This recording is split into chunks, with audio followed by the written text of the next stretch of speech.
Hello everyone and welcome to another programming session with Mr. Incongruous.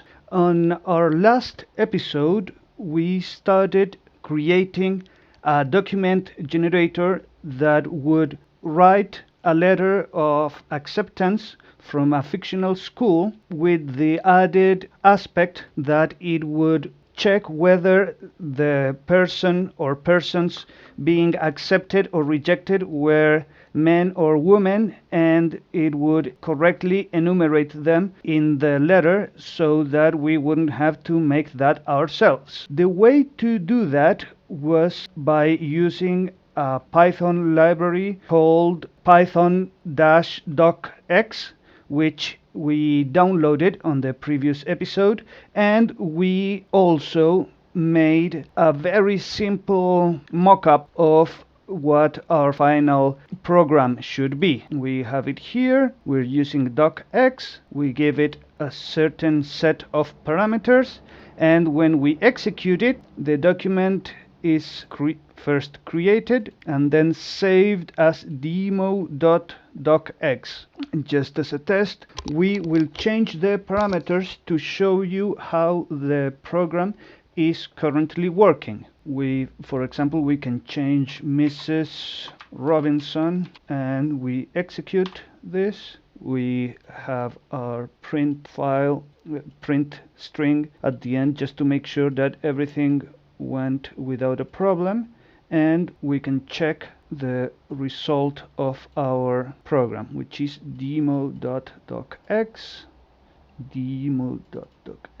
And here we go. Dear Mrs. Robinson, it is my pleasure to contact you regarding your children's application, blah blah blah. This is working well. However, we still need to add the list of children and whether they have been accepted or rejected into this school. The easiest way to do this is by using not lists, as I mentioned in the past episode, but by using a new variable type called dictionaries. Dictionaries are a special type of variable very similar to lists in that they can contain any type of variables within themselves, including lists or other dictionaries. The difference lies in that while lists are accessed through an index number, with dictionaries we access their content by using a key. It is similar to what happens with an actual dictionary,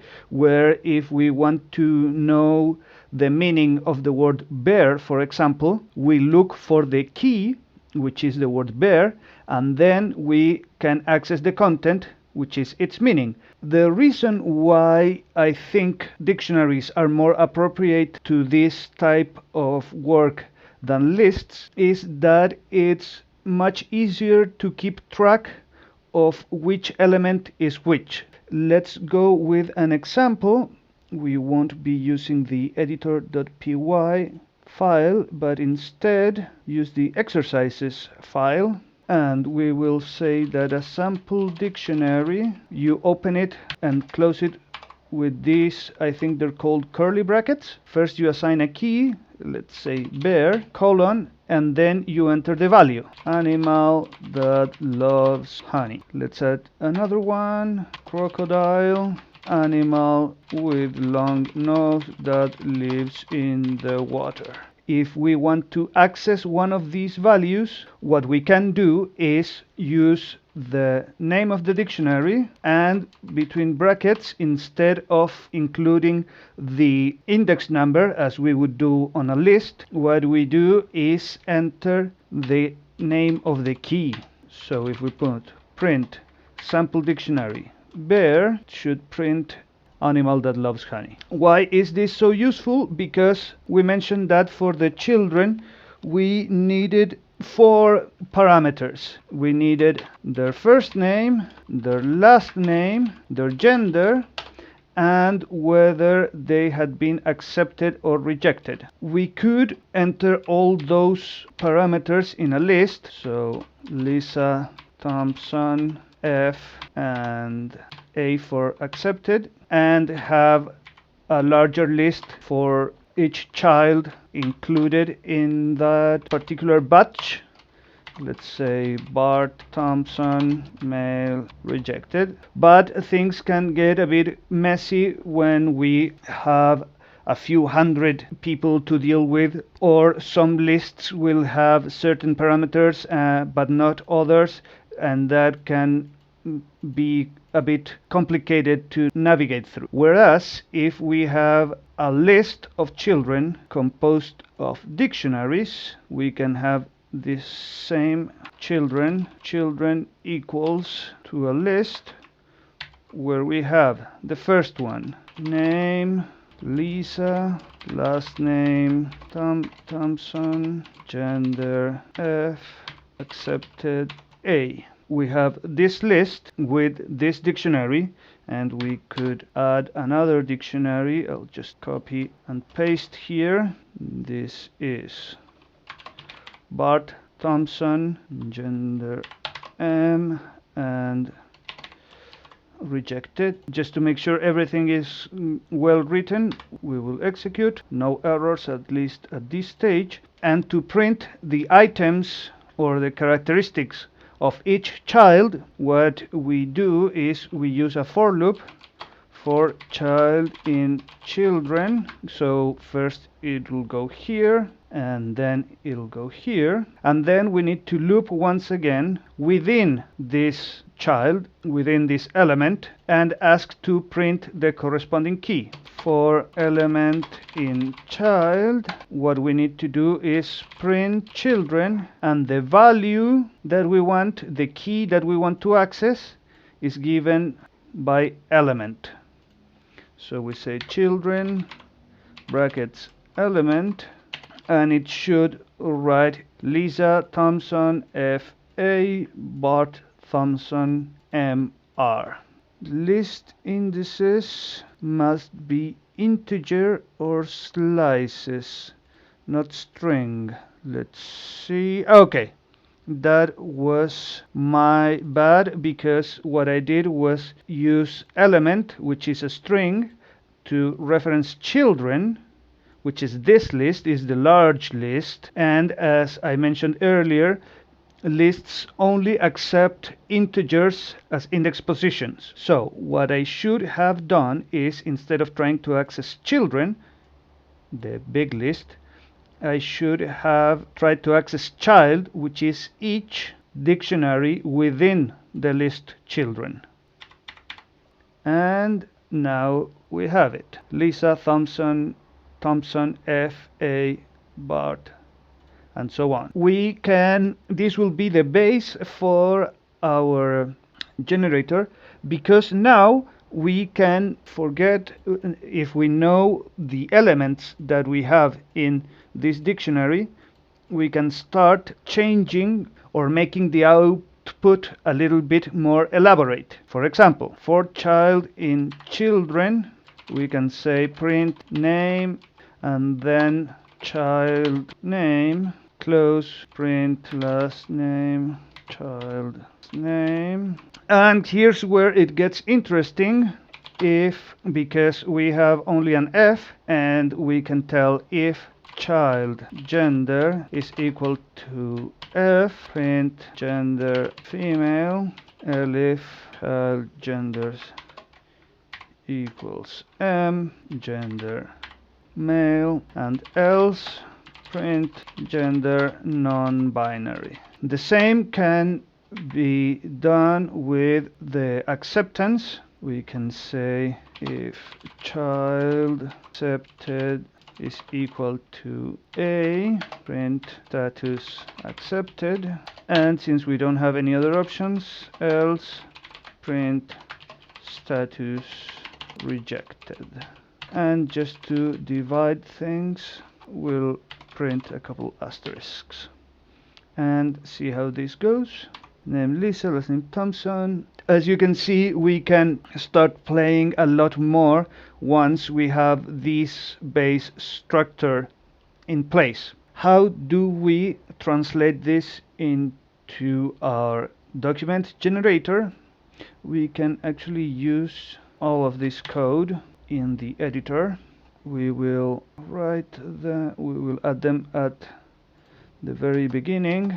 Actually, it will probably be a good idea to get all of our parameters in a different file, because otherwise this will look very cluttered.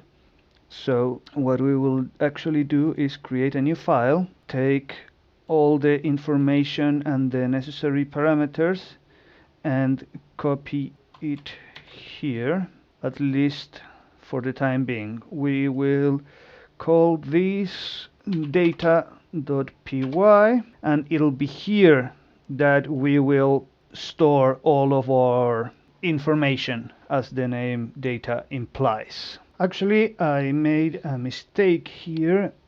I think we should get the logic related to how the children and how this data is processed inside the editor.py file. This way we can be sure that everything is working. We know that in order to actually use the information contained within data, what we need to do is import it. So now we say import data, and we can use that for child in data.children and so on. We don't need anything else because we don't have any more references to children. And we have address form, which is here, and parent last name. So it's data.parent_last_name and data.address form. There are many things that we want to make sure are correctly addressed here. The first one is that what it says here regarding your children's, we want to replace this. Your children's application to Hogwash School of Listings and Carpentry.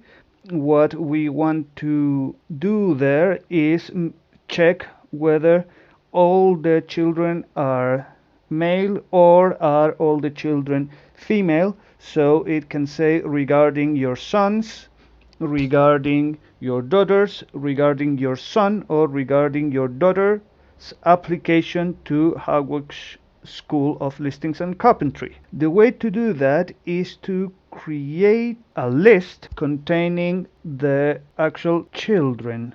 The way to do that is checking the content of the data.children list and see what is contained within. The first thing we want to check is if a children has a length of 1 or more, because if it's only one child and that child is male, we can say regarding the application of your son.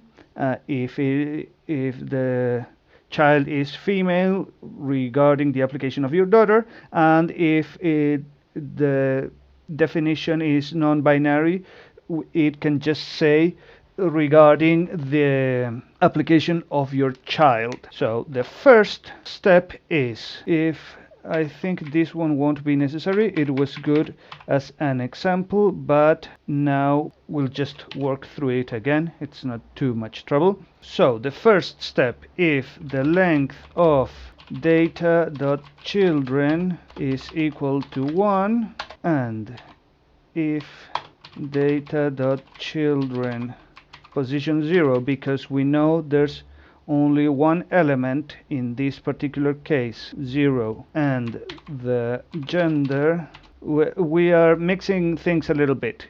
If data.children, which is a list, position 0, it would be this one, and for this one the key gender is equal to m, we will call this variable child denominator will be equal to child. Elif, it will be equal to son. If it's equal to f, elif data.children position 0 key gender is equal to f, child denominator will be equal to daughter. And in case it's neither m nor f, child denominator will be equal to child. Now we need another statement. What happens if there's more than one child? Else, in this case, we are assuming that there won't be any lists with 0 children, but just in case, what we can do is if len of data.children is equal to 0, print error, children dictionary list shouldn't be empty. We will use double quotes to save us the trouble and turn this one into an else if it's equal to 1 and then else. What do we want to do here? We want to do a for loop. For child in data.children, and if child gender is equal to m.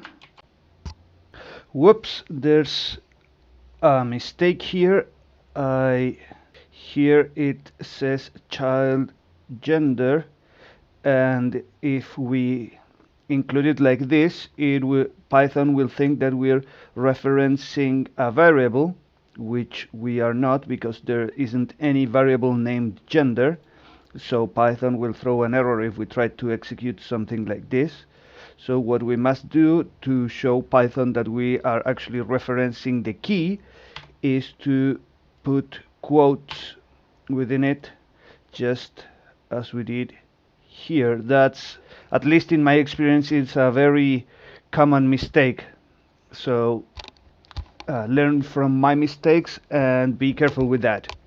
Now we were in here. What do we want to do if the length of data.children, which we have here, is more than 1? I think what we should actually do is take this for loop and take it to the first part of our program. What I think we should do is, instead of making a for loop here, we should do it at the beginning, because what we want to do is we want to check whether there are only boys, there are only girls, or if there are only non-binary children. In order to do that, we need to start counting before we decide which denominator we should use for the children. So here it's not correct because there are 8 spaces due to how it was indented, so we delete 4. 1 2 3 4. There we go. And we need to add variables for counting, for keeping tabs on how many of each there are. Then the first would be female child count equals 0, male child count equals 0, and non-binary child count equals 0. I will make a small change here because it makes more sense if it's ordered alphabetically. Female, male, non-binary. And now we can start counting. If child gender equals F, then we want to increase female child count by 1 plus equal 1. And we will take the same and paste it twice. Elif child gender equals M, male child count increases by 1, and finally else, if it's neither F nor M, then we increase non-binary by 1. Once we have this in place, we can ask ourselves, what should we do if the length of data.children is more than 1. And here the first possibility, given the structure we already have with first woman then man, is if there's more than one woman and there are no men or non-binary children, then the correct denomination should be daughters. If if a couple has 3 children, Jill, Jessica, and Barbara, they would refer to them as our daughters, which is the same that we want to do here. If female child count is greater than 1 and male child count is equal to 0 and non-binary child count is equal to 0 as well, then the denominator should be daughters. And conversely, we turn this if into an elif. If male child count is greater than 1 and female child count is equal to 0 and non-binary child count is equal to 0, child denominator should be sons. And finally, else, so if there's more than 1 and there are either non-binary children or male or female children, depending on the situation, the proper denominator would probably be your children.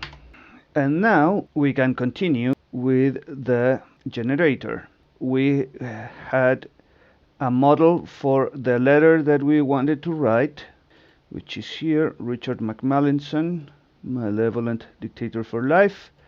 And we can use this as a model to continue. Now, it is my pleasure to contact you regarding your... We should finish it there. We will remove the other two quotes. And now, because we have already done the operation to know what's the child denominator, we just need to add a run, meaning a new part of for the paragraph, just underneath. And because it's a run, it will automatically continue the line, so we don't have to worry about that. P dot add run, then child denominator, and then continue. P dot add run, and it is my pleasure regarding your your sons, your daughters. So this is a double quote follow with a simple quote. It's not a simple quote followed by a double quote, and this will show the single quote correctly, or should show it correctly inside Word. Children's application to Hogwash School. Here we go, and we paste. We delete this because we don't need it anymore, and we remove the 2 single quotes. Now, and we will create a new paragraph with I attach the result of the children's applications below, which should actually be, well, first of all, we need to use double quotes of your, and once again, we don't want to use the word children. We want to use the child denominator. Close the parentheses here, and p dot add run again. And now if we run this, let's check what our data says. We have 2 children, Lisa Thompson and Bart Thompson.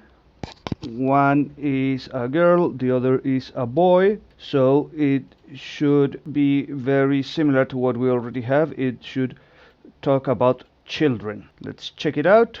Execute. Everything went according to plan. Demo.docx.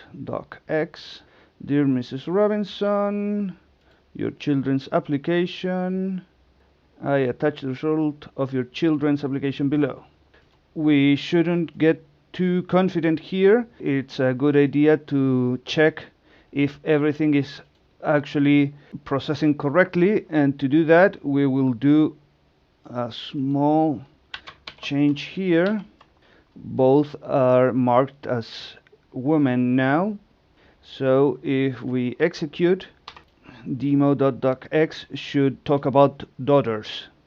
It is my pleasure to contact you regarding your daughters. Oh, now the dangers of automating everything and not checking is that no matter where in the world you live, this definitely is not. I think there are some countries where this is right, but it's definitely not the norm. So we need to fix this, and the easiest way to do that is, we know that the only context in which we are using daughters and sons and so on is regarding their application, so it shouldn't be any problem if we change the denominators to daughters, sons,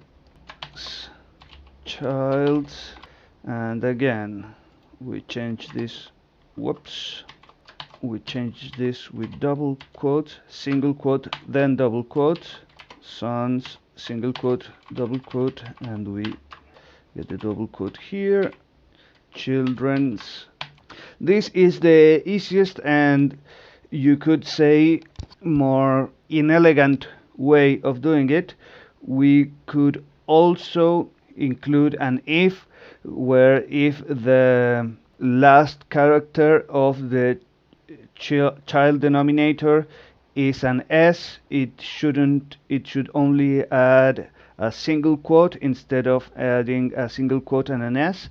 But I think in this particular case it should work fine. Let's close this and check once again. It's still working, which is always good. Now it's showing us two quotes. Let's see what's going on here. Ah, yeah, that was my bad. I changed the denominators to include the single quote, but I didn't change what we had done here. That's why it appears with two single quotes. And now that I changed that, we try again. As you can see, this is an iterative process. We advance a little bit, we try, execute, remove the bugs, check for errors, and then we keep going. We shouldn't get too stuck in everything working perfectly on the first try, but at least in my experience, it's a good policy to check every once in a while to make sure that there aren't many deal-breaking bugs lurking in our code, and fixing them now makes it a lot easier down the way. It's much easier to fix a bug when you have 56 lines of code than when we have 600. So just to keep it in mind. Okay, let's see how this goes now. According to plan, demo regarding your daughter's application to Hogwarts School of Listings and Carpentry. Good. And to be thorough, we want to change it to M. Execute again. Regarding your son's application to Hogwarts School of Listings and Carpentry. Okay, this part is going well. It is correctly identifying whether it's sons, daughters, or children, and putting the correct word in place. What comes next is, I attach the result of your children's applications below, and we have the explanation of what happened to the application of each child. What we must do now then is include a paragraph for each child where it tells their denominator, their name, their last name, and if they have been accepted, hooray, or not been accepted, boo. Let's go one by one with each of these variables. For child in data.children, we need to put everything into this loop, this new loop, because this first loop deals with the children as a group. What happens with the many children, if it's children, sons, daughters, and so on. Here, what we want to do is to know whether it talks about he or her or they, so it's different. Let's go in order. First, we need to create a new paragraph, which is document.addParagraph. We need a space and a dash regarding your. Just to stay in order, we should whether it's he, she, or they, and son, daughter, or child depends on the same variable, which is gender, included here. So I think it would be better to define both of them at the beginning so we can save time in the future. Remember, this is a very simple document, but in the future maybe the gender will appear many times. Think about a legal document, a contract or something, where you have Mrs. Thompson will deliver this service in this time, and 2 pages later Miss Thompson will be liable in case of accidents of this type or another, and so on. So we want to have all the keywords defined as soon as possible. In this case, we will go with if child gender is equal to F, and we want 2 keywords. One we will call the denominator, just denominator to differentiate it from child denominator, will be equal to daughter, and this is the pronoun, would be her. We change this. If it's M, then the denominator would be son and the pronoun would be he, and finally else the denominator would be child and the pronoun would be they. We're still within the for loop and we continue. Add paragraph, now we add run, and here we add the denominator regarding your daughter, son, children. We add run. Okay, this is gonna get a bit tedious because we will have to add these little details one by one, but it's alright because we do this once, and then every time Hogwash School has a new batch of students, they can just process them and automate the generation of letters and save a ton of work in the long run. We add a comma. Now we add their first name. We add child and name. We add a run. We have a rogue single quote there. We add a space. Then we add the last name. Last name, followed by a comma, followed by the pronoun. p.add_run pronoun, and again we have to make an if, because if they have been accepted, we include this piece of text, and if they have been rejected, we include this other piece of text. Then if child, the key is accepted, is equal to A, we add this string of text. So p dot add run has been accepted into our school, and elif child accepted. We could use just an else, but it's clearer this way. It's just a matter of personal preference. And now p dot add run has not been accepted. We have the we need to add a space here, otherwise it will look weird.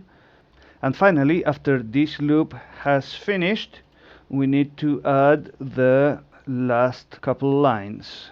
The snarky comment, it's a new paragraph, document.addParagraph, and we paste it here. Then we add a blank paragraph, and finally, kind regards. Here we could just copy the many spaces, but that wouldn't be very thorough of us. What we will do is we'll find out how to tabulate spaces. Python docx tabs, tab stops. Let's go with tabulation. Let's check tab stops at the paragraph level. This is the problem I usually have with documentation, that it can be very clear if you are very into the scientific way of analyzing the text and everything. But what I, on a personal level, need is a short snippet of code followed with the resulting output, which will tell me exactly what this code is doing. So this is really not helping me. Let's text related object. No, it's not. Alignment, search tab, can contain tab. Okay, it's the same as with Python. Let's try it out, because here we have a couple tabs before going with Richard blah blah blah. And add paragraph, tabulation. Actually, we can try what we did before with the triple double quotes. Richard McMullen's son, whoops, malevolent dictator for life, Hogwarts School of Listings and Carpentry. And now we check what's going on. Everything according to plan. And I attached the result of your son's. Oh, because we didn't change it back. Regarding your son, Lisa Thompson, he has been accepted in our school, hooray. Regarding your son, Bart Thompson, he has not been accepted, boo. If you have any doubts, you can write an email at blah blah blah. Kind regards. We have our tab. We have our titles correctly included. We could be a bit more nitpicky and to make sure that this is centered instead of just, you know what, yes, since this is an example, we should make sure that it is properly aligned and presented. So we will change these tabs. At least now we know how to use them, and we will center only this paragraph. How do we do that? I have absolutely no clue, but we can check. And once again, Google is our friend. Center text. Paragraph alignment seems alright. Okay, paragraph equals document.addParagraph. We need to add an import. Sometimes libraries are very extensive and very complex, so it's not enough with just saying import this library, but instead you need to import the modules, the particular modules that you need one by one. As in this case, we have document, we have inches, and we have align paragraph. And now that we have that, we can add this to the paragraph we want to actually affect. P equals document.add paragraph. It should go here. I think this will throw an error because kind regards. Actually, I am wrong. What I should do is add a blank paragraph, and this one included as a run.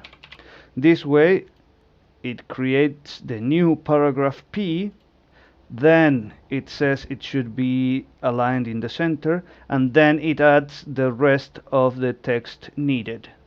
We delete the tabs and check for results. Document object has no attribute add run. Okay, instead of going P is equal to, we should have, this is just a small show of the mistakes that everyone makes all the time. The important thing is knowing how to fix them and not panicking or feeling bad about it. It's a natural part of programming, so we should just accept them and fix them. It's as simple as that. If you don't know how to fix them, you can go to Google, you can go to Facebook groups where there are plenty of people more than willing to help you out. And as I said, don't sweat it too much. We run this, everything went according to plan, and it is my pleasure. I attach the result of your sons because we haven't changed that yet.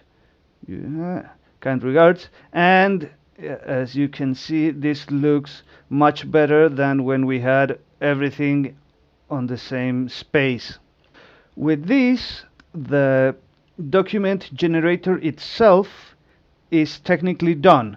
If we wanted to make new letters, we could just change the parameters in the data file and start playing with them, adding or removing.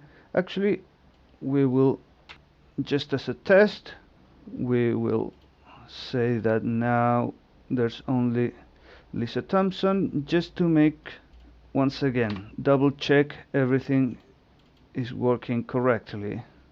Your daughter's application, attach the result of your daughter's application below. It says child. See, even when we think everything is solved and solid, there are times where we get unexpected errors. This is an error because instead of child, it should say daughter. So we go to the editor. We know that if child gender is equal to F, denominator equals daughter. Here, regarding your daughter, let me see, why is Lisa Thompson being included as child instead of daughter? Okay, here is the reason. If you notice, we don't have an if, elif, and else. What we have is one if, in case it's the name, the gender is F, and then we have another if. If child gender is M, this happens, or else the denominator is child. So it should be only one if. If it's F, then this happens. If it's M, then this happens. Otherwise, this happens. So we fix that by changing that if for an elif, and we execute again. And Demo, your daughter's application regarding your daughter Lisa Simpson. Her has been accepted in our school. Yeah, that's not what it should say. Again, a small mistake. He has been, she has been, they have been. Execute again. She has been accepted in our school, and I just realized we have another small detail to fix regarding what happens here, because if the pronoun is they has been, I think, is not correct, and we do the same cheap solution we used with the single quotes above. They have, he has, she has, and that solves it. If this was a more complex document, we could use an if statement, so that if the pronoun is they, the next word should be have, otherwise it should be has, because it's the same for he and she. But those are quirks that should change depending of your particular needs. Now with this, now that we have checked everything we had to check, I think we can safely say at last that our simple document generator is technically done. In our next issue, we will add a very simple user interface with tkinter, and depending on how fast we work, we might add the save and load characteristics, or we could add it on a theoretical fourth episode. As you can see, this is not an extremely complex task. It's very verbose. We are writing a letter that is about 17 lines long, for which we are using 91 lines of code. But the magic of this is that once this part is done, this is almost automatic, and you will be much less likely to make mistakes if you have an automated system, because you just have to make sure once or twice that the generator works well, and double check when you write the information wherever you store your data that everything will go where it should, and you won't have problems of mistyping or copying and pasting into the wrong place and so on. As I mentioned, this simple program can be adapted to pretty much every document that is repetitive that you can think of. So if you manage to make something different, especially something that actually helps you in your work and in your daily life, please drop me a line on the comments below. I'll be very happy to know about that. Thank you very much for joining me today. I hope you have a great weekend. Happy programming!